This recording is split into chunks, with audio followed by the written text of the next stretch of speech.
सांगितलं? 14 वर्षाचा वनवास. शिकवताना काय शिकवलं होतं? फक्त भरताला गादी आणि रामाला वनवास. याच्यातही गोष्ट आहे का? जीवनामध्ये मंथरेसारखी मैत्रीण चुकूनही करू नका. मंथरेच्या वृत्तीचा स्वभावाचा मित्र आपल्या जीवनामध्ये करू नका. ज्या दिवशी मंथरासारखी मैत्रीण आपल्या जीवनामध्ये येईल त्या दिवशी अंतःकरणातले राम केव्हा वनवासाला निघून जातील तुम्हाला सुद्धा कळणार नाही. मित्र सुद्धा करताना 1000 वेळा विचार करा. ज्या मित्राला धार्मिकतेची ओढ आहे, ज्या मैत्रिणीला पूजा पाठामध्ये मन रमतं, जिला नित्य हरिपाठाची गोडी आहे, तिनं जरी आपल्याला सोबत नाही ठेवलं तरी तिच्याशी मैत्री करा. पण जिला फिरायला आवडतं, चित्रपट पाहायला आवडतात, लांबूनच रामराम घाला, जवळ सुद्धा जाऊ नका. मंथरा देवीने शिकवताना शिकवलं होतं की भरताला गादी रामाला वनवास. पण कैकेयी मातेनं लहू दादा मागताना असं मागितलं की माझ्या भरतासाठी अयोध्येची गादी आणि रामासाठी 14 वर्षाचा वनवास. मग 14 वर्षच का? कैकेयी माता 20 वर्ष बोलल्या नाही, 50 वर्ष नाही, 1000 वर्ष नाही, 10 वर्ष नाही, 14च का? तर माता कैकेयीची याच्यातून अयोध्येच्या राजगादीशी जी एकनिष्ठता आहे ती लक्षात येते. कैकेयी मला माहिती होतं या अयोध्येचा राजा चांगला आहे, राजा दशरथ धर्मात्मा आहे, प्रजेला पुत्राप्रमाणे सांभाळतोय, साधू संतांची सेवा करतोय. पण एक कमी माझ्या पतीमध्ये आहे एक कमी. भविष्यात जो कोणी राजा या गादीवर बसेल ना तो 14 गोष्टीमध्ये परिपक्व असला पाहिजे. मग त्या 14 गोष्टी कोणत्या? भविष्यात या गादीवर बसलेल्या राजाच्या ताब्यामध्ये 14 गोष्टी असाव्यात. कोणत्या त्या 14 गोष्टी? 5 ज्ञानेंद्रिय, 5 कर्मेंद्रिय, मन, बुद्धी, चित्त आणि अहंकार, हे सगळे मिळून 14 होतात. या 14 गोष्टीवर ज्यानं ताबा मिळवलाय तो या गादीवर बसावा. आणि या 14 गोष्टीवर ताबा मिळवण्यासाठी रामरायाला 14 वर्ष वनवासाला पाठवलं.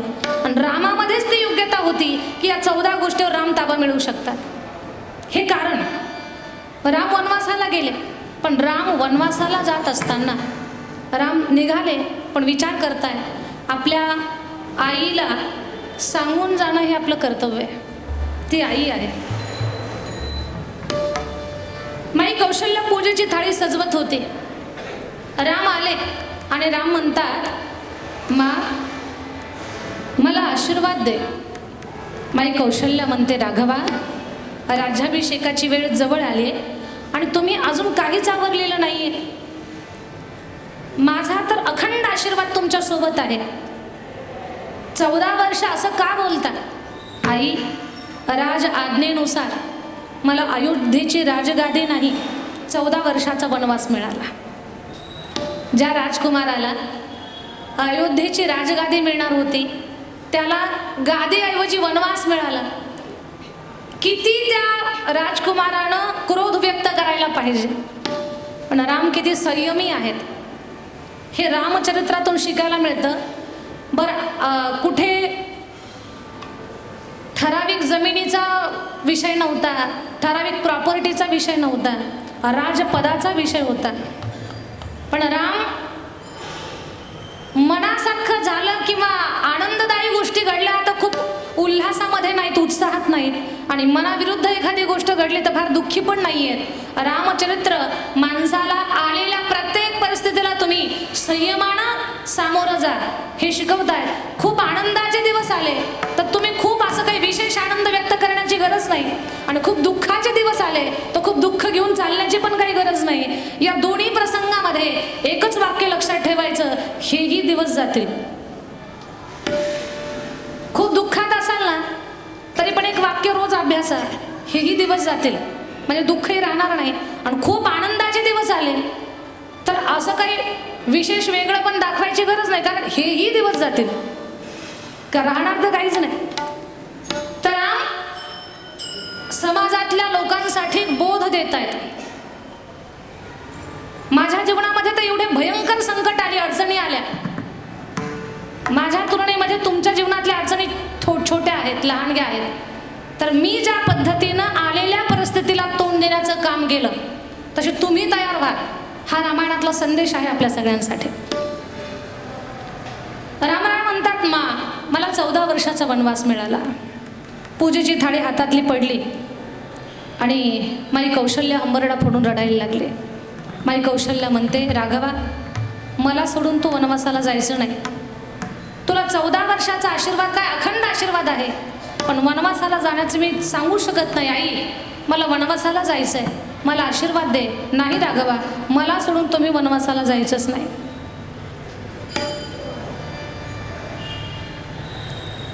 रामराया म्हणतात, आई मला जाऊ दे, आणि माई कौशल्य म्हणतात की मला सोडून जायचं नाहीये.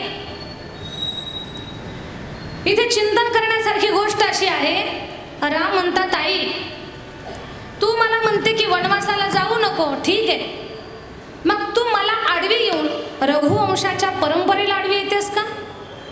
कारण या रघुवंशाची परंपरा आहे, रघुकुल रीती सदा चली आई, प्राण जाय पर वचन न जाई.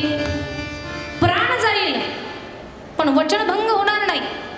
आणि आई, आज माझ्या वडिलांच्या काळामध्ये या परंपरेला दाग लावण्याचं काम तू करते का? तिकडे मा कैकई म्हणते, जर तुम्ही मला दिलेली वचनं पूर्ण केली नाही तर सगळ्या जगाला ओरडून सांगेल की हा दशरथ राजा बोललेला शब्द सांभाळत नाही. आणि इकडे तुम्ही मला आडवे येऊन माझ्याच वडिलांच्या कालखंडामध्ये परंपरेला मोडीत काढताय. मला वनवासाला जाऊ द्या. रामा, माझी चिचुंद्रीसारखी अवस्था झाली. जा म्हणावं तर मातृप्रेम आडवं येतं, नको म्हणावं तर परंपरा आडवी येते. शांत झाले आणि शांत शांत स्वरामध्ये म्हणते, नको रे नको रे नको रे जाऊ राम राया, नको रे जाऊ राम राया, नको रे जाऊ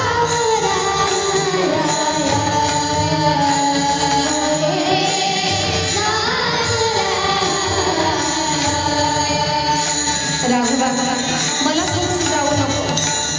तुझ्याशिवाय माझ्या जगण्यात अर्थ राहणार नाही. तुला जायचं नसेल तर हे कर. आई कौशल्या म्हणते, राघवा, तुझ्या करेले मरणाचं माझसी, हो राजा हो वनवासी,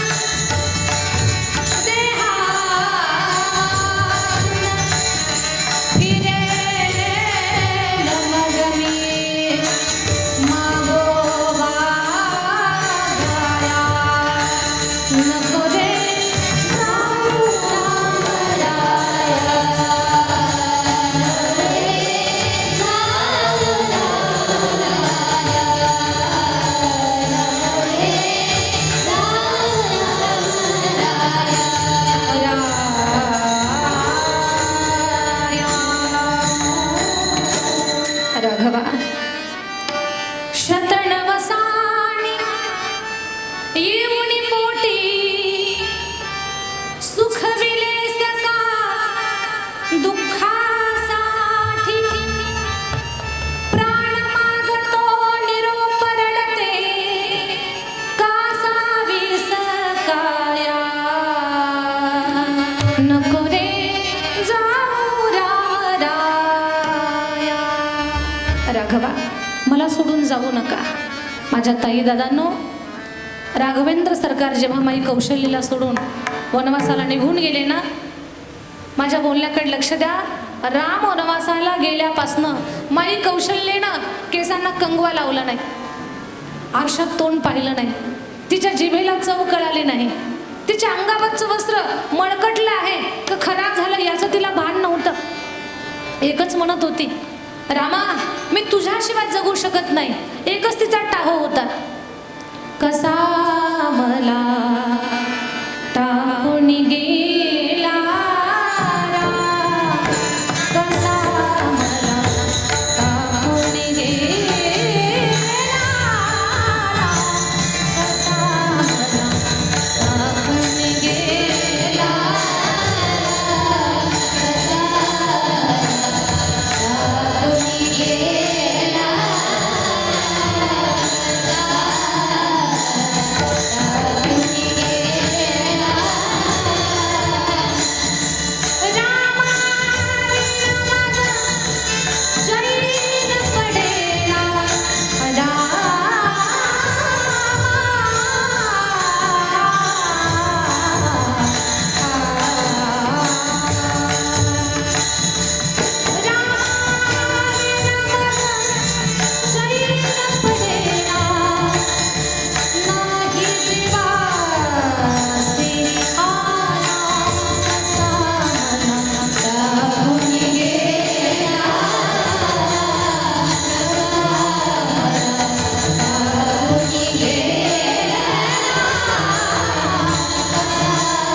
होते, रामा मी तुझ्याशिवाय जगू शकत नाही.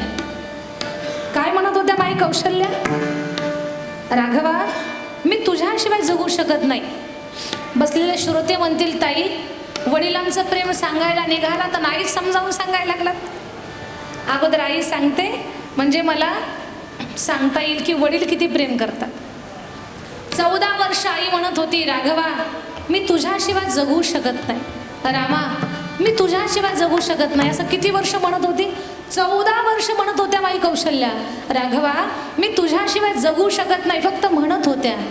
पण खरंच राम वनवासाला गेल्यानंतर ज्यांना जगणंच झालं नाही, दष्टपुष्ट शरीर 6 दिवसामध्ये, क्षमा करी तू मज कौशल्ये, क्षमा सुमित्रे पुत्र वत्सले, क्षमा देवते सती उर्मिले, क्षमा प्रजाजन करा चाललो सुख दुःखाच्या पार.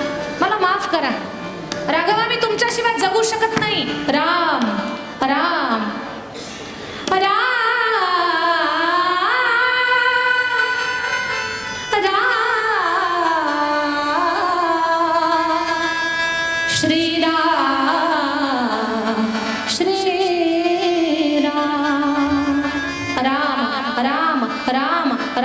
राम राम म्हणून ज्यांनी प्राण त्यागला, 6 दिवसामध्ये लेकरासाठी प्राण देणारा जगातला पहिला बाप राजा दशरथ. हे वडिलांचं प्रेम आहे. आई म्हणत होती मी जगू शकत नाही, पण बापाला जगणं झालं नाही. हे वडील आहेत. सारं जग म्हणतंय की 7 वर्षामध्ये करंगळीवरती पर्वत घेतला, यमुनेच्या डोहातला कालिया मारला, महाभारताचं एवढं मोठं युद्ध त्यातला हा प्रमुख राहिला. सारा जग त्याच्या भजनामध्ये तल्लीन आहे. श्री कृष्ण गोविंद हरे मुरारी, हे नाथ नारायण वासुदेव. सारा जग त्याच्या भक्तीमध्ये वेडावलेलं आहे. पण हे भगवान ज्या वेळेला बाल स्वरूपामध्ये होते त्यावेळेला किती भयानक स्थिती होती. विजांचा कडकडाट, ढगांचा गडगडाट, मुसळधार पाऊस पडत होता, नदीला दुथडी पाणी भरलेलं होतं, वीज चमकली तरच रस्ता दिसावा, अशी भयानक स्थिती. पण त्या पडत्या पावसामध्ये 6 मारले. आता हे 8वं मरू द्यायचं नाही. लेकराचा जीव वाचवण्यासाठी स्वतःचा जीव धोक्यात घालणारा जगातला पहिला बाप वसुदेव महाराज. कोण शिरलं पाण्यामध्ये? पूर आलेल्या नदीमध्ये शिरण्याची ताकद आहे कुणाची? हिंमत आहे कुणाची? नाही. पण ते धाडस केलं. कुणासाठी? फक्त मुलासाठी. हे वडिलांचं प्रेम आहे.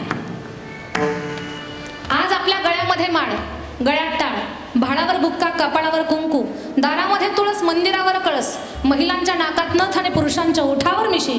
कुणामुळे जिवंत असेल तर केवळ महाराष्ट्राचे राजे छत्रपती शिवाजी महाराजांच्यामुळे आहे. छत्रपती शिवाजी महाराजांच्या चरित्रामध्ये सुद्धा असा एक प्रसंग आहे की त्याच्यातून बापाचं प्रेम लक्षात येतं. आग्र्याच्या कैदेतून महाराज सुटले. महाराज आले इकडे महाराष्ट्रात स्वतःच्या राज्यामध्ये, पण काळजाचा तुकडा पाठीमागे होता. बाळ शंभूराजे बेचैन होते की माझं लेकरू आता सही सलामत कसं येईल. औरंगजेब, छत्रपती शिवाजी महाराज आग्र्याच्या कैदेतून पळाले, सुटले, गेले. त्या गोष्टीची त्याला चीड आलेली होती, पण समाधान एका गोष्टीचं होतं, शिवाजी महाराज जरी आपल्या कैदेतून सुटले असले तरी शिवरायांचा पुत्र अजून आपल्या राज्यामध्ये आहे. आणि तो पोर छत्रपती शिवाजी महाराज जर सूर्य असतील तर तो त्यांचा पुत्र शंभूबाळ हा चैत्रातला सूर्य आहे. हा पोर 1.25 शेर आहे. मग याला जरी पकडलं तर शिवरायांची ताकद आपण कमी केल्यासारखं होईल. म्हणून औरंगजेबानं आपल्या राज्यातला पूर्ण पहारा, कडेकोट बंदोबस्त वाढवला. 8-9 वर्षाच्या लेकरांच्या कसून चौकशा होऊ लागल्या. कोण कुठला काय. महाराजांच्या कानावर रोज एक बातमी येत होती, आज इथे तपासणी झाली, आज उद्या तिथे असं होणार. महाराजांचा जीव आता राजा आहे, व्यक्त करता येत नाही, पण आतल्या आत मन दुःखी होतं, अंतःकरण दुःखी होतं की माझं लेकरू सही सलामत आलं पाहिजे रायगडावरती.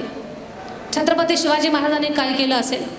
आपल्या लेकराचा जीव वाचवण्यासाठी आणि आपलं लेकरू सही सलामत राजधानीमध्ये राज्यामध्ये येण्यासाठी छत्रपती शिवाजी महाराजांनी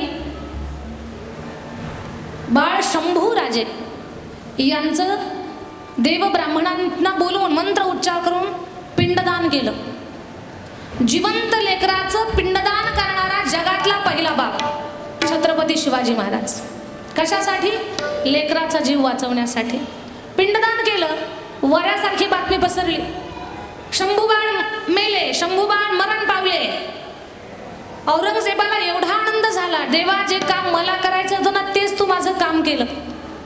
सर्व पहारा शिथिल झाला आणि पहारा शिथिल झाला की शंभू राजाची वाट मोकळी झाली आणि शंभू राजे सही सलामत जेव्हा गडावरती पोहोचले तेव्हा आनंदाची तोफ वाजली आणि मग कळालं औरंगजेबाला की ह्याच्यात सुद्धा आपल्याला फसवलंय.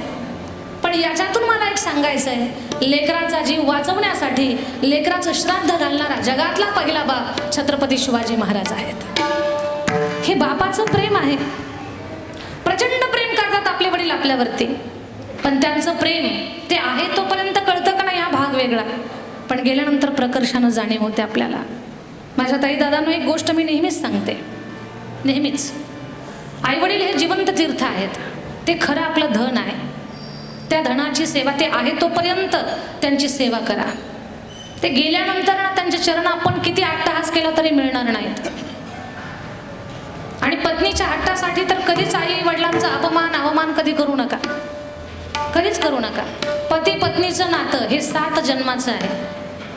किती बोटं मोडली तरी पुन्हा गाठ होणारच आहे. 7 जन्म तुम्ही एकमेकाला सोडणार नाही. कुठल्या ना कुठल्या रूपामध्ये तुमची गाठभेट ठरलेलीच आहे. वडाच्या झाडाला 7 फेऱ्या मारल्या जातात. 7च असतात का? झोपल्या का काय? किती फेऱ्या असतात? किती असतात? 7 असतात का? तुम्ही हो म्हणायच्या अगोदर इकडनंच हो आलं. वडाच्या झाडाला 7 फेऱ्या. लग्न प्रसंगी तिथे हवन असतं पहा. लग्नाच्या वेळेला त्या हवनाला सुद्धा 7 फेऱ्या असतात का? 7 जन्म तुमची गाठभेट आहे. भलेही तुमचे विचार पटत असतील नसतील, रोज भांडणं करा तरी पण गाठ होणारच आहे. तुम्हाला एकमेकाची तोंड पाहावीच लागणार आहे 7 जन्म.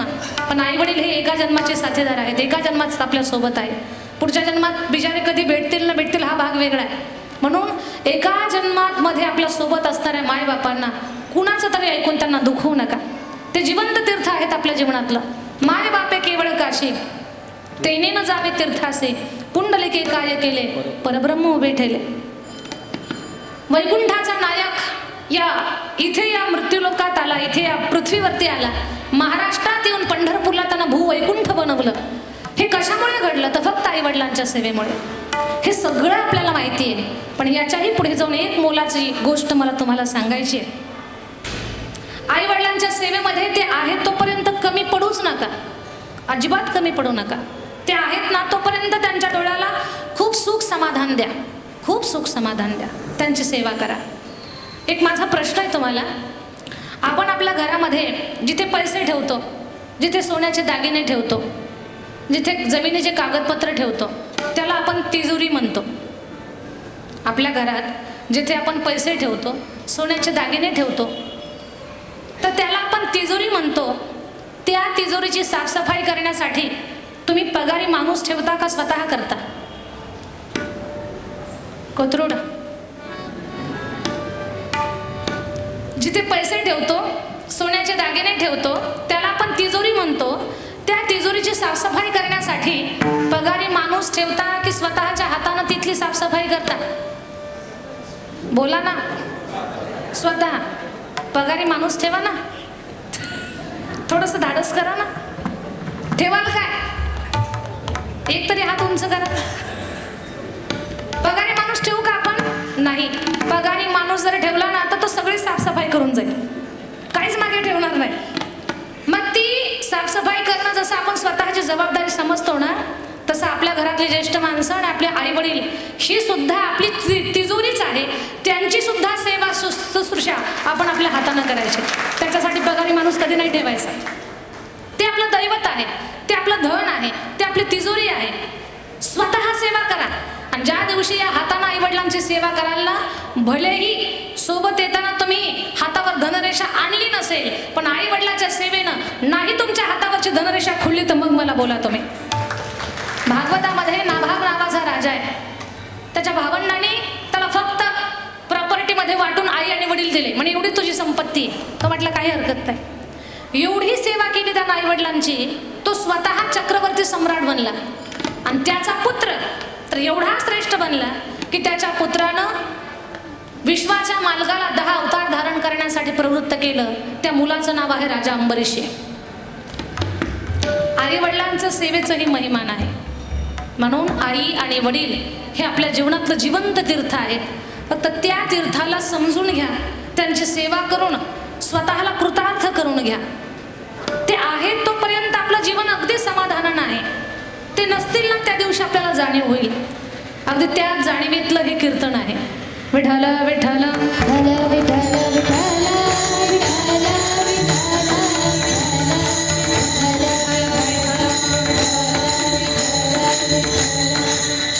असो. स्वर्गीय हरिभक्त परायण सदाशिव बाबा दही भाते एक घरातला आधारस्तंभ, आधारवड. आपल्या जीवनातलं पितृछत्र हरवलं हे दुःख,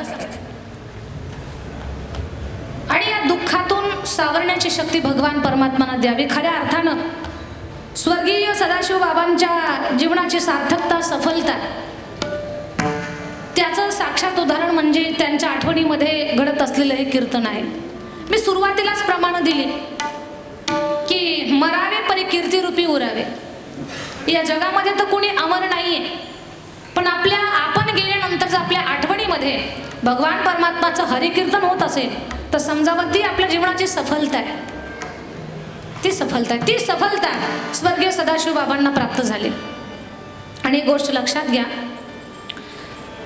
सदाशिव बाबांच्या सारखं आपल्याही आठवणीमध्ये कीर्तन झालं पाहिजे. किमान टाळ तरी वाजला पाहिजे. नाका होईना कीर्तन, पण किमान टाळ वाजावा. तो टाळ वाजण्यासाठी आपण हयातभरामध्ये काय केलं पाहिजे. आता बाबांनी हयातीमध्ये पंढरपूरच्या वाऱ्या केल्या, सगळी तीर्थ केली, भजनामध्ये जाऊन बसणं असेल, कुठलं कीर्तन न सोडणं असेल, ह्या सगळ्या धार्मिक गोष्टी त्यांनी त्यांच्या जीवनामध्ये केल्या. मग तेवढं नाही होणार आपल्याच्यानं. मग आपण काय केलं पाहिजे की कुठेतरी शेवट आपला गोड व्हावा, याच्यासाठी शेवट तो भला माझा बहु गोड झाला, माझा बहु गोड झाला, माझा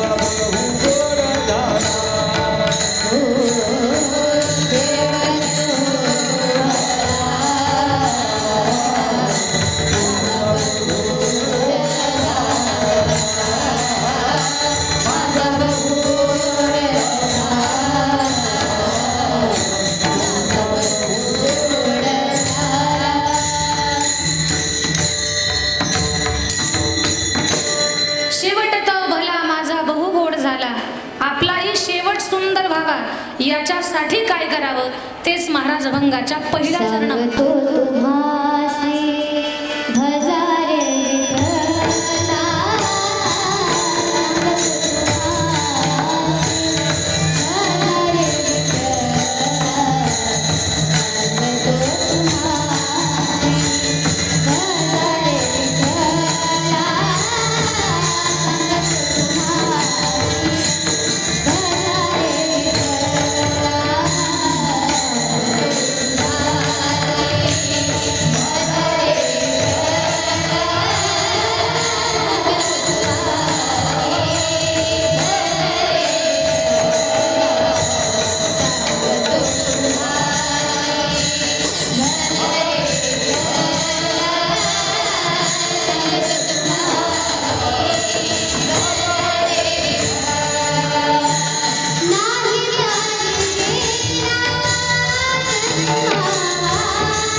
नाही तरी गेला जन्म वाया करिता बरोबरी दुरावसे तुले भवाचे तुले वापसी काही नव्हे एक भावाचे कारण तुका म्हणे आण विठोबाचे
यांच्यासारखा आयुष्याचा शेवट सुंदर होण्यासाठी अनंत परमात्माच्या चरणी आपला शुद्ध भाव असला पाहिजे, भाव असला पाहिजे.